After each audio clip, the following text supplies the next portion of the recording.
Kështu ndodhi me një prej parve i cili quhet Fudail ibn Iyad rahimahullah. Kush nuk e njeh Fudail ibn Iyadin? Gjithë umeti e njeh Fudail ibn Iyadin, një dietar i madh i umetit islam. Fudail ibn Iyadi nuk kishte lind dietar, nuk kishte lind njeri devotshëm. Po Fudail ibn Iyadi kishte kalu në për gjunahet mëdhaja. Edhe populli hjekte prej Fudailit.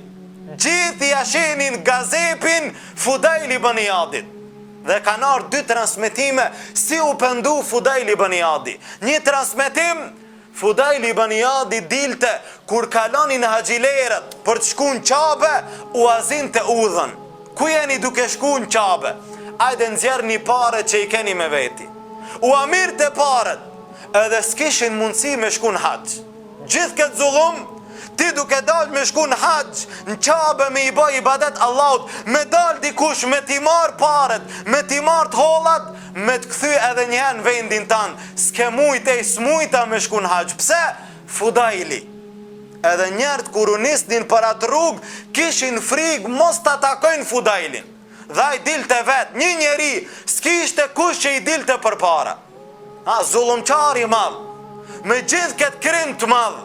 Dhe një ditë prej ditëve, dy njerëz duke shku në haxh, u ndalën rrugës për të pushu afër një muri, ndërsa Fudaili ishte fsheh mas muri dhe prit të kur do t'i zën haxhilerët t'ja merr pasurin.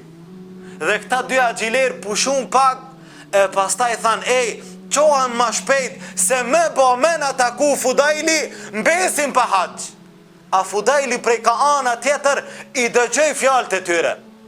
E pastaj tha, subhanallah, nise njerëz për në haxh, për ta vizitu Qaben, shtëpinë e shenjtë Allahut, dhe në vend me pas frikë Allahun, kanë frikë Fudailin. Dhe çfarë krimi kanë bë une?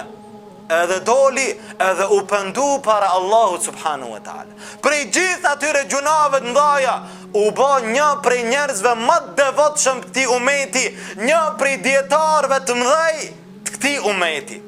E në një transmetim tjetër, Fudaili ishte dashuru shumë pas një vajze. Dhe pastaj vendosi që të shkonte ajo vajzë edhe të bjen zina me ta. Dhe u nis rrugës, kur arriti te shtëpia e saj, e kaloi murin dhe duke hyp shkallëve në katin e dytë, një njeri i devotshëm katin e parë ishte duke fal namaznate. Dhe duke u fal, e lexoj ajetin ku Allahu thot: "Alam ya'ni lilladhina amanu an takhsha qulubuhum li dhikrillah." A nuk ka ardhur koha për ata që kanë besu, t'ju ranqethen zemrat prej frikës ndaj Allahut. Duke hyp shkallëve, e dëgjoj këtë ajet, tha, po vallahi, ka ardhur koha që të friksohen zemrat tona prej Allahut subhanahu wa taala, dhe u kthy shkallëve dhe u pendu te Allahu. Ka prej njerëzve që ndoshta sot bëjnë gjunahet mëdhaja. A nuk i dihet, thirrje ata, këshilloj ata, nuk dihet, ka mundësi nesër mu bë shumë më të mirë se na. E nëse ti e prej atyre, mos i humb shpresat, ka mundësi ti të bësh muslimani më i mirë prej gjithëve, ani se ke bë ku me ditë sa gjunahet mëdhaja.